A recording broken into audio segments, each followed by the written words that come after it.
I like to call it a seminal call for missionaries because it really did have an impact.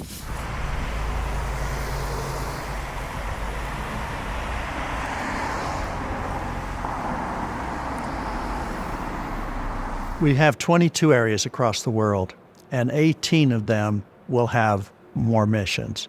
This is a day to be celebrated by the church, by the members of the church, by all of us, because it shows this rising generation is not in such a crisis as some would make us believe. They are responding to the call of Jesus Christ through their prophet, and that makes me very happy. In April 2022, our beloved prophet extended a prophetic invitation to serve a mission, particularly to the rising generation, and they accepted that call. They answered that call in abundance. It really did have an impact. Every single month, the number of missionaries went up. This, to me, is an outcropping of President Nelson's keen interest in our rising generation to be a part of what he calls the most important work of our day is to gather Israel on both sides of the veil. And they're doing it.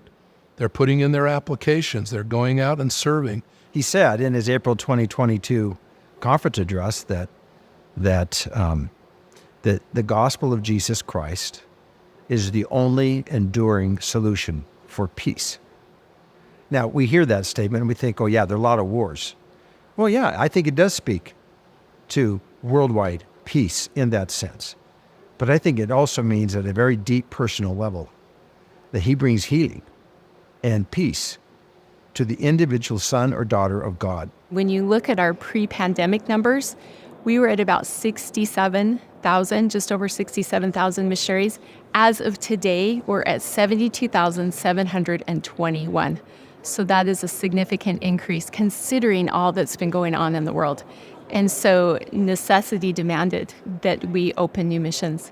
We're all heartbroken with what happened during COVID and the pandemic, and it stalled a lot of things, not just in the church, in the world, and with mankind. And so to see this particular area in the church of missionary service rebounding and even exceeding where we were prior to the pandemic is joyful. It's happy.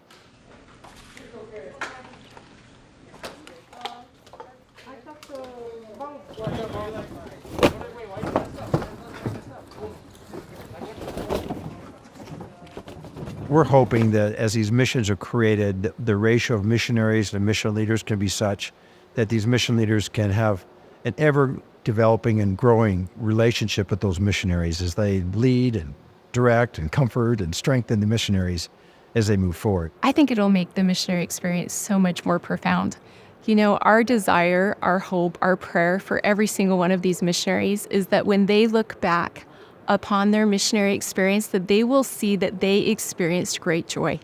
And not only the joy that comes from living the gospel, but also the joy that comes from sharing the gospel of Jesus Christ. I don't know how you can put a bad spin on this, to see our young people who are faced with so much in their lives choosing to serve Jesus Christ and go on these missions. They want to serve. I think there's a love of the Savior that is very deep. I think that they look forward to these missions and they feel it a great privilege to serve. And they're having great success. We have surveys and studies saying that Gen Z is turning away from God. And instead, our segment of Gen Z, members of the church, this rising generation, are stepping forward against countervailing winds and trends of the world, bucking those trends. They're stepping forward to serve God with a desire to serve Him and helping others come unto Him. And to me, that is a thrill. They're remarkably good at talking to people. Some of them are just amazing with social media and technology. We've never had a generation that did better with that.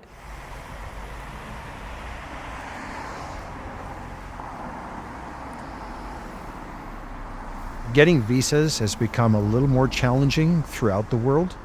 And as we extend that period, that gives us more time for them to get started and applying for the visa. And we think that'll help them be able to leave without much delay. It just gives more flexibility to a family, to a mom and a dad and a young person who's considering a mission. I'm grateful for our prophet and the inspiration he received to express to the rising generation worldwide that the Lord needs every one of them to serve as a missionary.